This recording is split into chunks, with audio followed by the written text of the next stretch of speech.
잉글랜드 국가대표 주장 해리 케인은 대한민국 국가대표 주장이자 토트넘 주장인 손흥민과 달라도 너무 다릅니다. 잉글랜드와 세르비아의 경기를 지켜본 많은 축구 팬들은 해리 케인이 중요한 경기에서 사라지는 경우가 한두 번이 아니라며 단지 손흥민이 없다는 이유만으로 설명할 수 있는 현상인지 되물었습니다. 손흥민이 없지만 현재 잉글랜드 축구 대표팀은 황금 세대라고 불려도 무방할 정도로 세계 최고 수준의 스쿼드를 자랑합니다.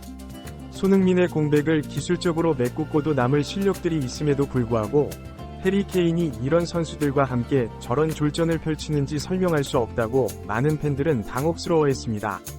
일부 전문가들은 기술적인 문제가 아니라 진정한 문제는 전혀 다른 곳에 있다고 지적합니다. 이러한 현상이 일어나는 이유는 영국이 세계 최고의 프로리그를 가지고 있기 때문입니다. 영국 대표팀의 거의 모든 선수들이 이 리그에서 뛰고 있기 때문에 이러한 문제가 발생한다고 말합니다. 반면 손흥민은 거의 유일하게 이 문제를 극복했기 때문에 손흥민의 유무에 따라 잉글랜드 대표팀의 성적 차이가 극명하게 나타나는 것이라고 설명합니다. 잉글랜드의 주장 해리 케인이 유로 2024 첫 경기 세르비아와의 맞대결에서 최악의 부진을 보이자 경기를 생중계한 영국 BBC 패널들은 큰 충격에 빠졌습니다. 이번 잉글랜드 국가대표 스쿼드는 맨체스터 시티의 좌측 윙어인 잭 그릴리시가 탈락할 정도로 초보와 이선 자원을 보유하고 있었습니다. 레알 마드리드의 주드 벨링엄이 10번 자리에서 플레이하고 좌측에는 이번 시즌 최고의 활약을 보이는 맨체스터 시티의 필 포든, 오른쪽은 아스널의 에이스 부카요 사카가 배치되었습니다. 수비형 미드필더로는 아스널의 데클란 라이스와 리버풀의 트렌트 알렉산더 아놀드가 출전했습니다. 잉글랜드가 자랑하는 최고의 원톱 스트라이커 해리 케인이 최전방에 출전해 많은 영국 현지 축구 전문가들은 세르비아를 최소 3점차 이상으로 이길 것이라고 전망했으나 경기 양상은 전세계 축구 전문가들의 전망과 완전히 달랐습니다. 세르비아는 파이브백을 사용하여 공간을 내주지 않는 전술로 잉글랜드를 상대했습니다. 전반 10분까지 잉글랜드는 세르비아의 수비를 뚫지 못하고 공을 바깥으로 돌리는 것 외에는 특별한 모습을 보이지 못했습니다. 많은 축구 전문가들은 국가대항전에서 상대가 작정을 하고 수비를 하면 공간을 열기가 매우 어렵다고 분석했습니다.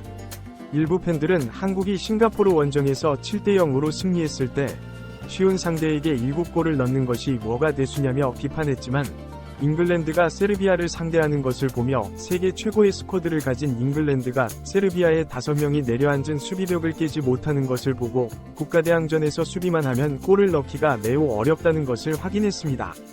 전반 12분경 오른쪽에서 사카가 올린 크로스가 상대 수비수의 발을 맞고 굴절되면서 벨링엄에게 공이 전달되었고 벨링엄은 이를 헤딩으로 세르비아의 골문을 열었습니다. 1대0으로 앞서가는 잉글랜드를 보며 많은 축구 전문가들은 한 골을 넣기가 어렵지, 일단 들어가기 시작하면 골 폭죽이 터질 것이라고 전망했으나 세르비아는 블라호비치와 미트로비치 같은 역습 공격수들을 내세워 선수비 후 역습으로 잉글랜드를 상대했습니다. 잉글랜드는 오른쪽에 카일 워커, 왼쪽에 트리피어를 풀백으로 내세워 세르비아의 공격을 틀어막으려 했습니다. 세르비아는 경기 내내 해리 케인에게 공간을 주지 않으면서 벨링엄이 해리 케인에게 볼을 배분하지 못하도록 강한 압박을 통해 벨링엄을 완전히 묶어버렸습니다.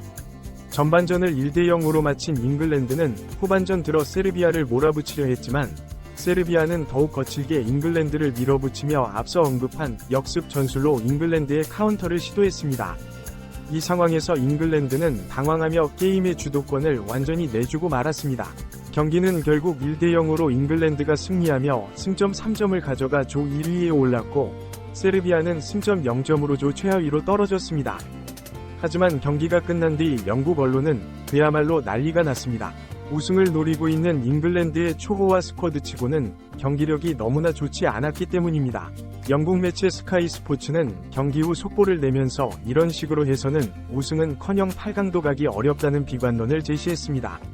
BBC 역시 이날 생중계가 끝난 후 출연한 패널들이 잉글랜드의 경기력을 강도 높게 비판하며 사우스게이트 감독이 이 좋은 스쿼드를 가지고 무슨 짓을 하는지 모르겠다는 비판을 쏟아냈습니다. 일부 전문가들은 축구가 감독의 역할이 크다는 것을 축구 종가인 잉글랜드도 뼈저리게 경험하고 있다고 말하며 사우스게이트 감독의 가장 큰 단점은 구체적인 전술이 없고 뛰어난 선수들을 선발해 11개의 포지션에 우겨넣는 스타일이라고 지적했습니다.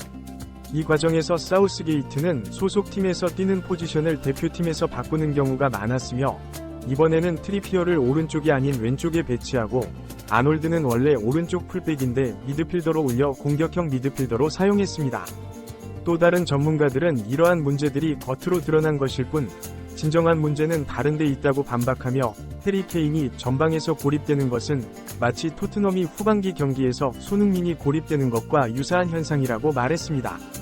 영국은 모든 대회에 나갈 때마다 최소 4강 이상, 그리고 우승권 도전할 수 있는 스쿼드를 매년 내보내지만, 최근 가장 좋은 성적은 유로 2022 준우승이며 강도 높은 경기를 치르지 못하는 것으로 유명합니다.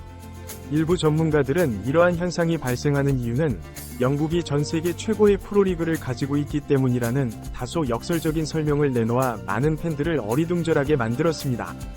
과거 램파드와 제라드가 세계 최고의 미드필더였음에도 잉글랜드는 월드컵에서 졸전을 거듭했으며, 이들이 리버풀과 첼시에서 성공을 거듭해 메이저 대회에서 탈락하더라도 큰 아쉬움이 없어 우승에 대한 간절함을 기대하기 어려웠다고 말했습니다.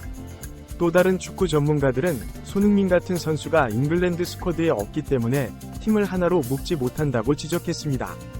토트넘에서 해리 케인이 나가고 손흥민이 주장으로서 솔선수범하며 동료들에게 패스를 내주고 그들이 슈팅하고 골을 넣게 해주며 팀을 이끌었기 때문에 손흥민이 이번 시즌에 10개의 도움을 기록할 수 있었습니다. 반면 해리 케인은 2023 시즌 토트넘 소속으로 30골을 넣었지만 어시스트는 고작 3개였습니다. 손흥민은 한국인 특유의 겸손함과 희생정신, 그리고 약자를 돌보는 리더로 팀을 하나로 묶지만, 해리 케인은 자신의 공격 스탯을 쌓는 데만 집중하며 팀을 위해 희생하거나 헌신하지 않는다고 전문가들은 분석했습니다. 이러한 차이점이 손흥민과 해리 케인의 가장 큰 차이점이라며, 많은